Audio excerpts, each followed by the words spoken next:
I'm just sitting up here. One song, yes.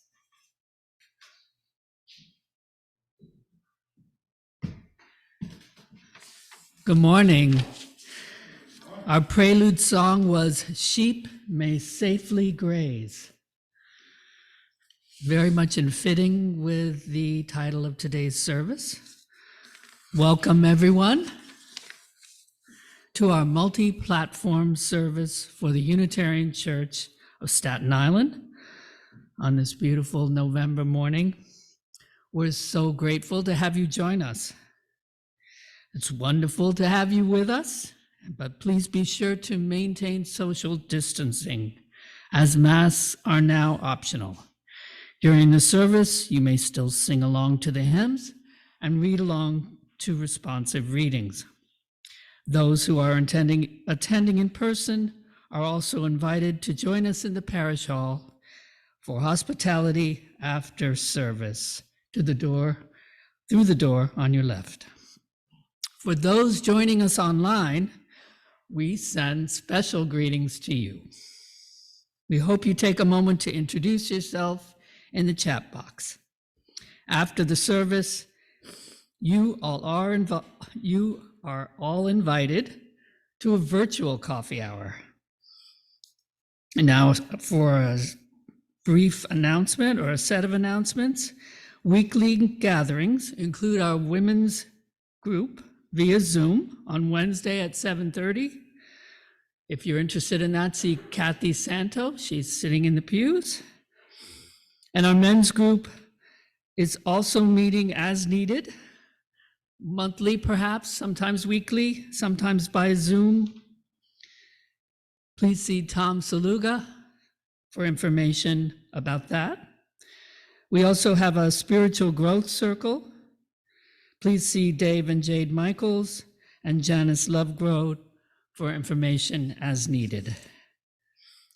For those joining us in person, we gently remind you to silence your mobile devices at this time. And now, let us prepare for this morning's service.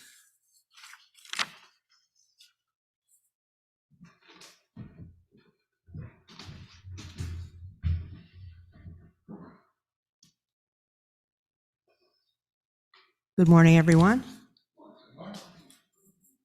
Our opening words are from the Bible, Genesis 1, verse 29 and 30. Then God said, I give you every seed-bearing plant on the face of the whole earth, and every tree that bears fruit with seed in it. They will be yours for food. And to all the beasts of the earth, and to all the birds in the sky, and all the creatures that move along the ground, everything that has the breath of life in it, I give every green plant for food. And it was so.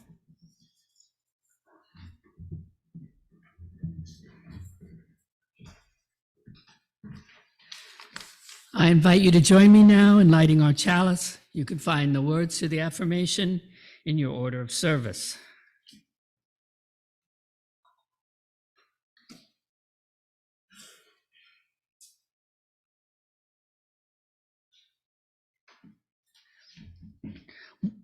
We light this chalice in the search for truth and the spirit of love. We unite in worship and fellowship. As an extension of lighting our chalice, I want to take a moment to light candles for some of those who have recently been affected by police brutality, knowing that we cannot cover all the names of those affected.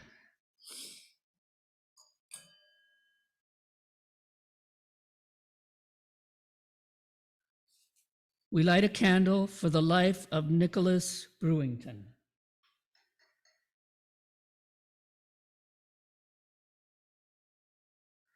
We light a candle for the life of Anthony Barnhill.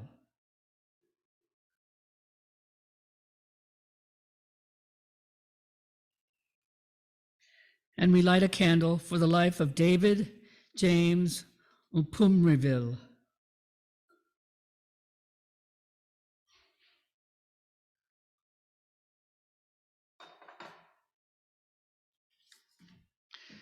May these lights be a symbol of our commitment to continue the work of racial justice and to proclaim Black Lives Matter.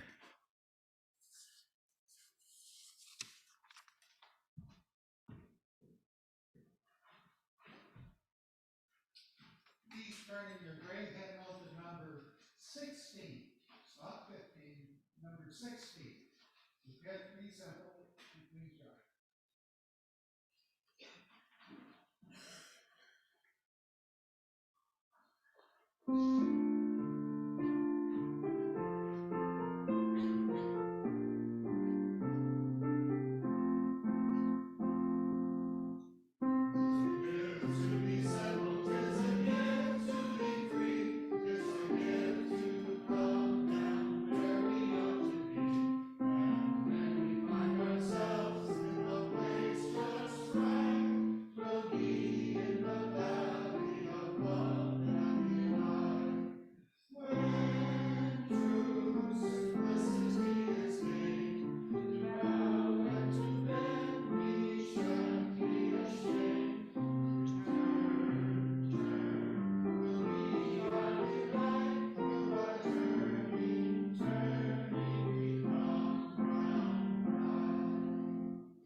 Now is the time in our service for joys and sorrows.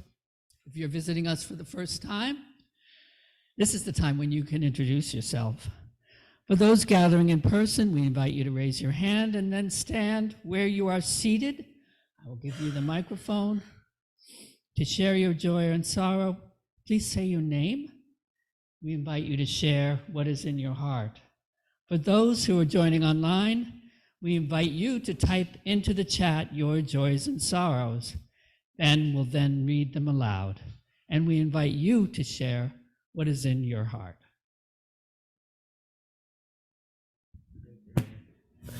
Good morning. My name is Ryan. Happy belated Thanksgiving. Well, the first news is that my fall semester is almost concluding. And the second part, and I hope it will happen, my target date to move to the new location is this Friday. So I will hope that there will be a meeting about that this week. I'm just praying about it. Hey, hope for Friday.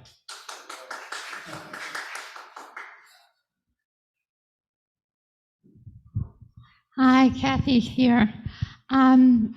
We were lucky to have Bruce Gillum join us for Thanksgiving this week. For those of you who haven't seen him for a while, he's doing pretty good. He lives at home. He has some aides helping him. He's mourning the loss of his ability to drive, but his birthday is coming up. His birthday is on Christmas Day. I can't remember, he's going to be 93 or 94, something like that.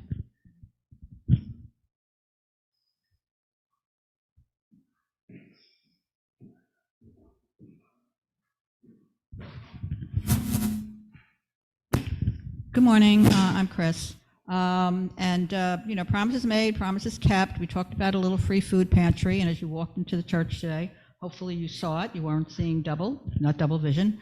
So I'm waiting for our, as I like to call him, our intrepid volunteer, Michael Blythe, who is the woodworker who has built it for us. Still has a couple little touch-ups, I think. So I'm waiting to get confirmed from him, and hopefully we're going to have the ribbon cutting next Sunday at 12:30. Mark your calendar. And he also cut a disc, and Diane Mattias has agreed to recreate a circular disc that will match the circular disc that she refreshed that's on our little free library. This, of course, will be for a little free food pantry. So anyway, it's all ready to go, and the generosity of people in our larger community, still astounds me.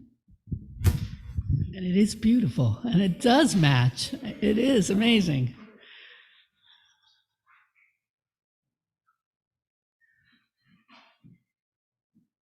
Okay, Ben, take it away.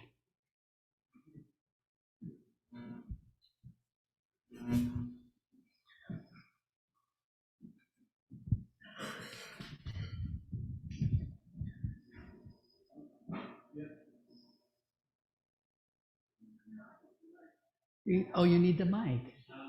That makes sense. That makes sense. That's why you're not taking it away. Unfortunately, Sally says she's not feeling well. It's her first time joining virtually. I guess it's good to know it's not COVID. Thank you all for sharing your joys and sorrows with us, and for those held silently in your hearts. We'll now take a pause for meditation.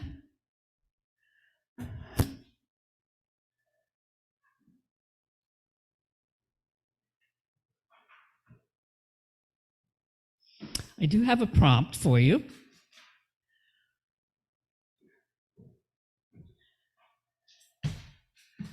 But first, I'm going to remind you how we do our meditation. I will offer a quote to focus our meditation for this morning and then ring the bell. At that point, I invite you to begin the meditation with 3 deep breaths. After a few minutes, I will ring the bell again to mark the end of our time. Today's quote is it fits with the sermon, but it's not very peaceful. So please remember the last word of the quote as your prompt. It's by Albert Schweitzer. Until he extends the circle of compassion to all living things, man will not himself find peace. So think on peace.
Now time for our reading.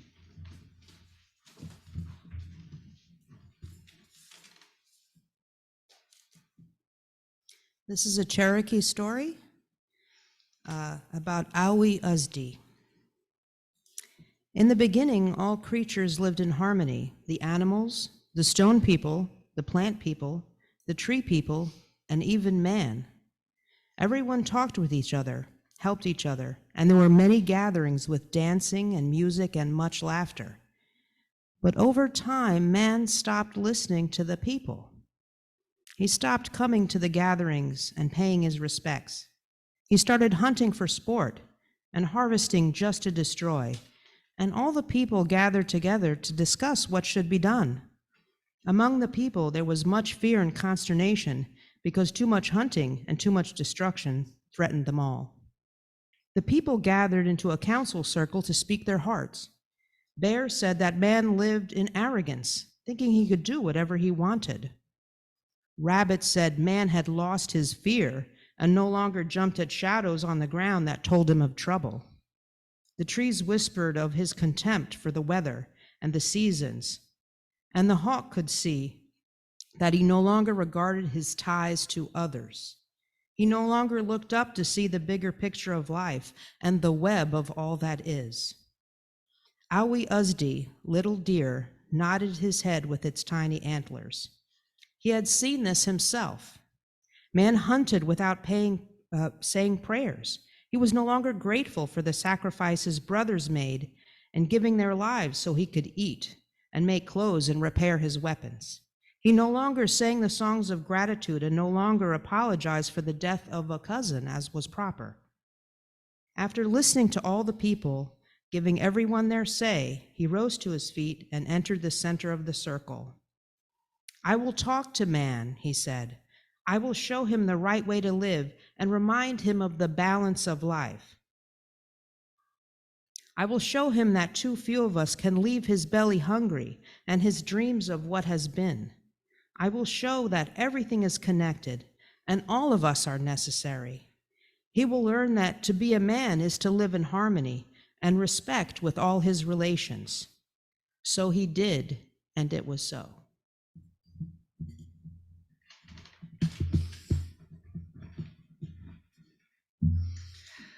Now is the time in our order of service where we take an offering. We know it is the gifts of all of us that help support our ability to thrive and gather. For those attending in person, Randy will be passing around the collection plate. For those online, links and instructions are posted in the chat. You can mail us a check or donate through the PayPal giving page on our website. Please give as generously as you can. Our offerings will now be gratefully received.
Please join us now in singing hymn number 69 in your gray hymnal. Give thanks.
I have a short intro of the speaker.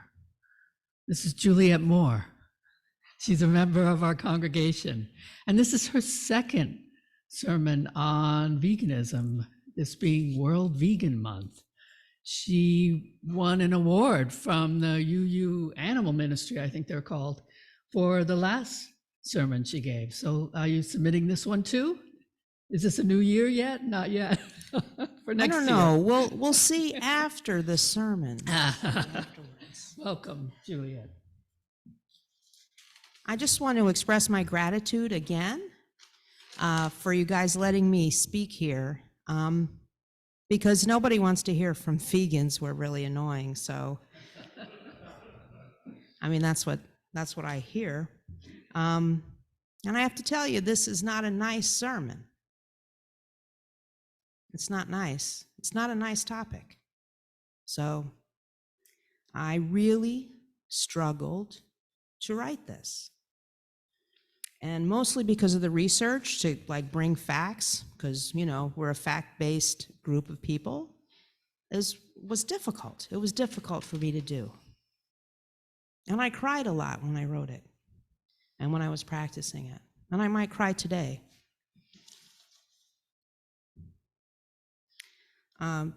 The thing that made me sad in writing this was the facts of looking at the statistics about the exportation of Western-style meat eating to the rest of the world. The eating of animals and the cultivating of animals for food is not getting smaller, it's getting larger. And it's very easy to feel like nothing positive is changing. There's nothing that is, going right.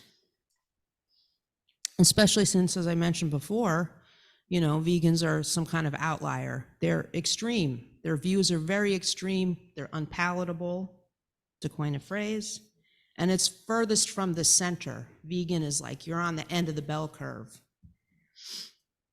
So I brought religion into this, not only as some kind of external moral authority, but to demonstrate that throughout human history. And in a lot of cultures, animals were viewed, as not as food or inanimate objects or as commodities, but as beings that were part of the society. In Buddhism, for example, You know, killing of an animal is like really bad for your karma. Has karmic consequences. And of course, in centuries past, animals were much more central to our lives, and we were connected and present in the production of and slaughter of animals for food. As for religion, Unitarians are not known for their ability to submit to a religious moral authority. So while I think it's notable, the views of other faiths are not as important as the personal introspection that Unitarians go through regularly on all kinds of issues. And I hope I provoke some introspection today, I'll be honest. The reduction of suffering of either humans or animals is a very worthy project to pursue in and out of any religion or philosophy. It's always good to do that at all times. I will say, whatever your background, if you're vegan, you have to have a lot of faith that someday people will realize how we treat animals is not morally supportable. The faith is always tested. And that's why I said in a belief in things not seen, because what happens to animals is hidden from us, and there's a huge business trying to hide it from us, so we don't see. So there's a belief in things not seen. I believe those things go on and we must stop it. But there's also a belief that there's something better in the future, and that all the pain and suffering, we will diminish it. And there's something better on the other side. That sounds a little religious, I know. So veganism is about 1% of the US population. And while vegan products are more available and more people know more than ever, it doesn't have an effect on the amount of farmed animals in the world. In the 2020 numbers, which was the latest I could find, we killed about 9.76 billion animals this year in this country. The vast majority being birds. Last time you let me talk about this, I was talking about dairy cows because that kind of is an arcane process, it's hidden. And I wanted to talk about birds today because I think that's also true. Chicken is the most consumed meat in the world. That means that chickens are farmed and slaughtered in the greatest numbers. 140,000 chickens are slaughtered every minute. This is a chicken farm. They're crammed into huge sheds. And when they're finally big enough to be killed, it's only about 6 weeks. So they're not even mature birds, okay? These are like, you know, they're like tweens, you know what I mean? This is a so-called farm. This is factory farming. The only sunlight these animals are going to see is the day that they are killed. That's the only sunlight they see. In these large sheds, they're manually caught. They're called collection gangs, and they go in and grab the birds physically. And whatever part of the bird they can grab onto, a wing or a leg, and then they put them into crates, and the crates are stacked on trucks, and you've probably seen them on the highway. There was a crash on the highway here in Staten Island about 5 years ago near the Goethals Bridge, and there's birds all over the highway. You also probably smelled the trucks, you know? At the slaughterhouses, they're removed from the crates and usually by their legs, and then they are hung up by their legs. And this is cruel because birds are frightened of being upside down, but it's inhumane because a lot of them have fractured or deformed legs, and that makes it very painful. And we'll step away from the slaughterhouse line for a second to say, well, why do birds have deformed legs? It's because of the breeding and force feeding and food additives of broiler chickens, which is the type of birds I'm talking about. They've gone from about 900 grams to 2,400 grams of size in the past 50 years. So the amount of meat or muscle tissue on an animal is much larger, but their bones are the same size.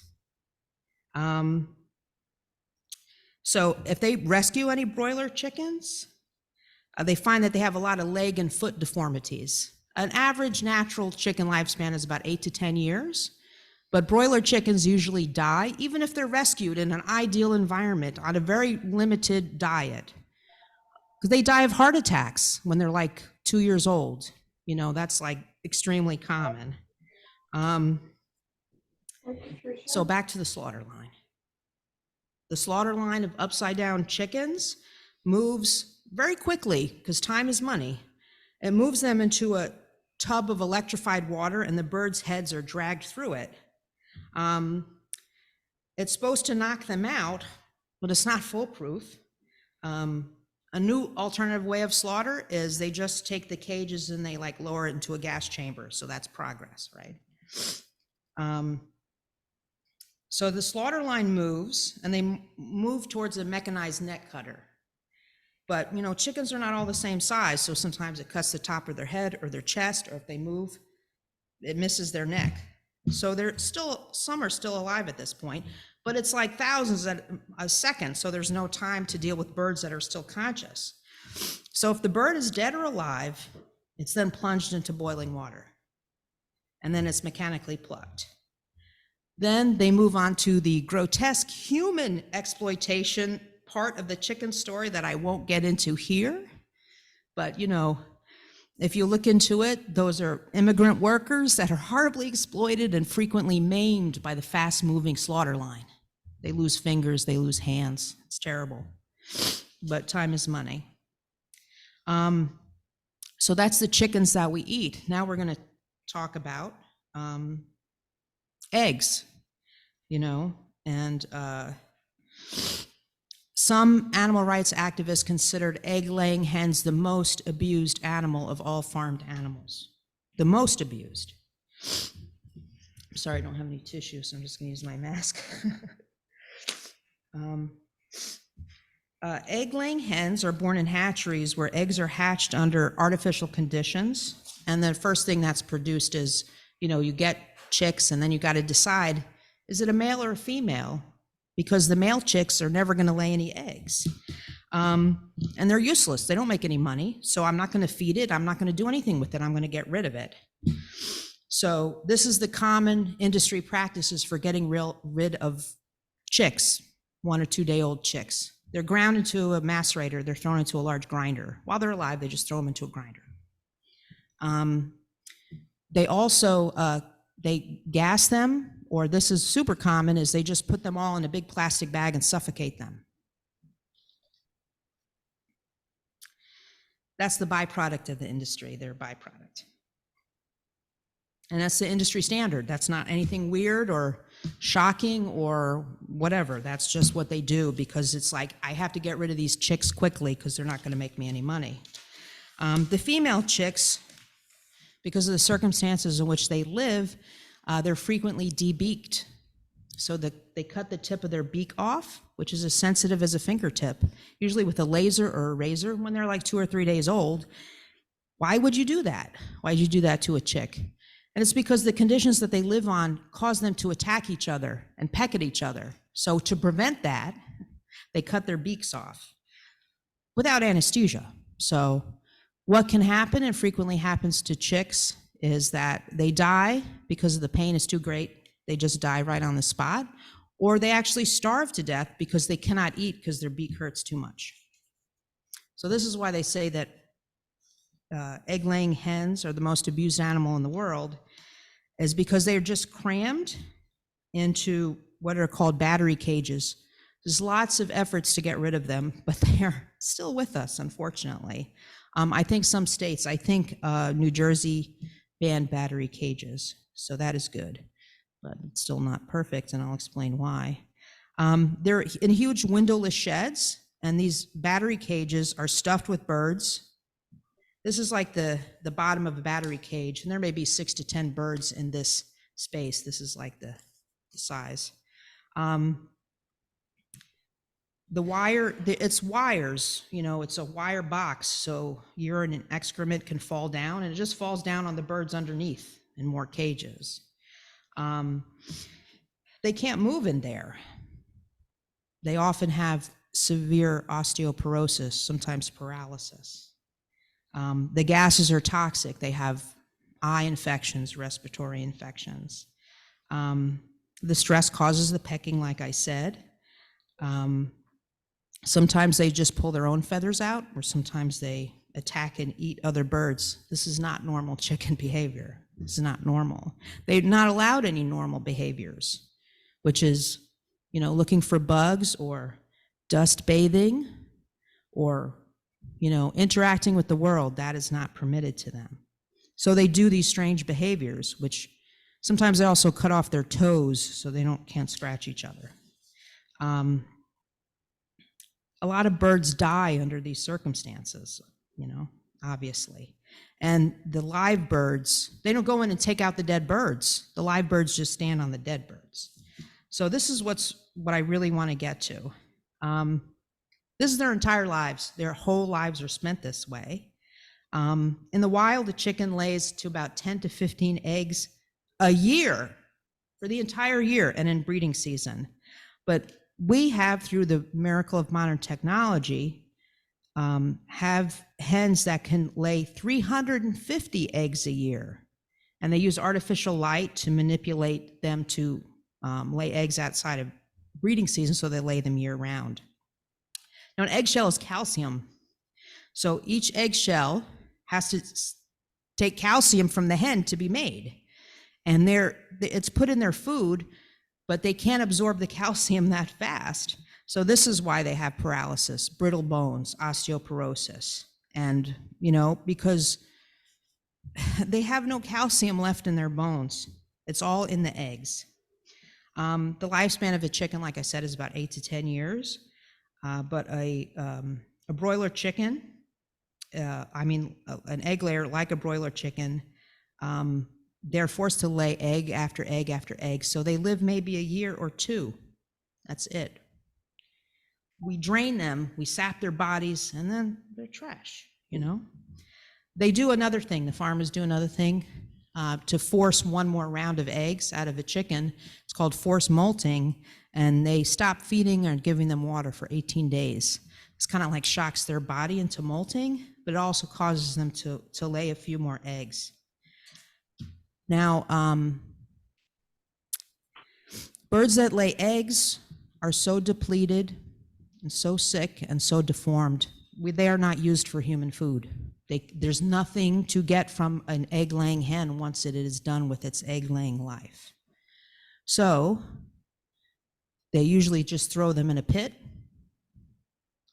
live and dead birds, when they're done, when they're not going to lay any more eggs. Or a new thing, again, is with the gas. They put the gas into the building. It's just like a big closed factory, and they just throw gas in. And it takes the birds about an hour to reach all the birds. So for an hour, they're gasping for air. Industry standard, nothing unusual, nothing illegal. Nothing illegal about this.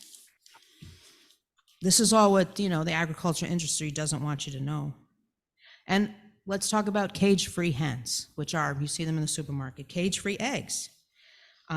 They are not in cages. They are not in battery cages. Like I mentioned, I think they passed that law in New Jersey. But they're still in these windowless sheds, and they're just on big platforms with the same, they're just like 50 birds on a platform instead of 10 birds in a cage. So the debeaking, the suffocating of the males, the forcing them to lay egg after egg, none of that is different when you get a cage-free egg. So this is what I find extreme, okay? Veganism is not extreme. This is extreme. What is happening to these birds is extreme. Every day, every minute, every second. This is what I find extreme.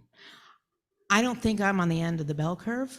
I like to think maybe I'm on the vanguard of a changing view. I mean, that's where the faith comes in. You have to have faith that that's going to happen. You have to believe that's going to happen. So what would little deer say about this process? Would God give to Adam and Eve this process? In the Quran, they say that the birds and beasts of the land are communities just like us, and they know God. And we know what Buddha thinks about it. So these are all different views of religion, and they justify their animal exploitation anyway. Maybe not Buddhism. So this is my question. Is this treatment of animals consistent with our Unitarian Universalist beliefs? Is this treatment of animals acceptable? Is this standing on the side of love to allow these practices to go on and on? So that is what I think is extreme. I don't think I'm being extreme. I mean, definitely a prejudiced view. And so the last thing I want to say is I want to dedicate this sermon to Wayne Xiong. He's an attorney, and he's the founder of Direct Action Everywhere, or DXE as it's known. In 2018 or 2019, he went into a poultry farm in Sonoma County to rescue birds like the ones I've talked about, sick and injured birds, to rescue them. And he was arrested for doing this. And they charged him with felonies. And they said he was ahead of a conspiracy to do this. That's how they could get the felony instead of just trespassing, which is what they usually do. They usually charge trespass in situations like this. But they charged him with a felony conspiracy. So the prosecutors are getting better at prosecuting direct action, and he's going to be facing about 3 to 4 years in prison because of this, for stopping animals from being tortured. So what I hope and what I pray is that, including myself, we may all be so brave in the righting of wrongs, of righting injustices and protecting the innocent. So thank you.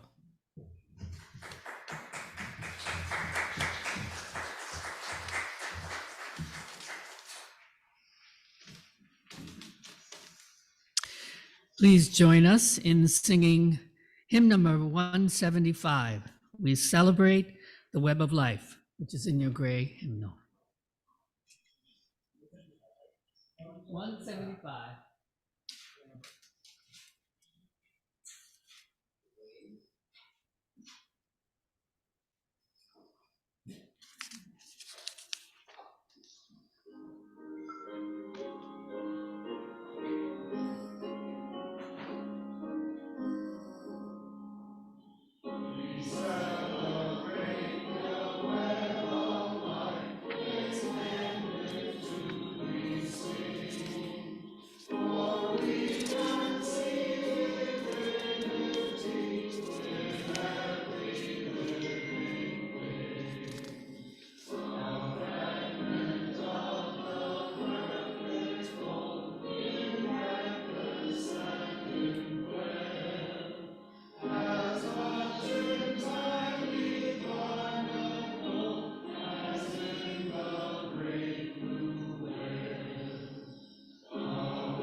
I invite you now to join me in extinguishing our chalice. You can find the words to the affirmation in your order of service. We